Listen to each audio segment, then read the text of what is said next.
সাম্প্রতিক বন্যায় ও জল জমার ঘটনায় রাজ্যে প্রায় ৪৯,০০০ হেক্টর জমির ফসল অনেকটাই নষ্ট হয়ে গেছে। সংখ্যাটা কম নয়। এর মধ্যে ২,০০০ হেক্টর জমির সবজি নষ্ট হয়ে গেছে।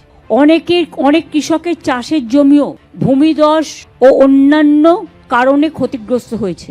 আজ ফসল নষ্ট হয়েছে এমন ১,১৬,০০০ কৃষককে সর্ষে, গম, মসুর, ভুট্টা, খেসারি, আলু ইত্যাদির বীজ কিট আকারে দেয়া হলো, যার জন্য খরচ পড়লো ৬,৫০,০০,০০০ টাকা।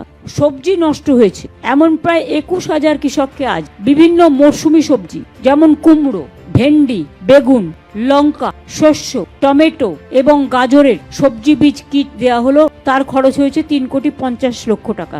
এদের মধ্যে দার্জিলিং জেলায় ভূমিধসের কারণে ২১২ হেক্টর জমি ফসল নষ্ট ক্ষতিগ্রস্ত হয়েছে। ১,০০০-এর ওপর কৃষকরা ক্ষতিগ্রস্ত হয়েছে। তাদের জন্য কমলা লেবু, আদা, বড় এলাচ ইত্যাদি চারাও সরবরাহ করা হলো।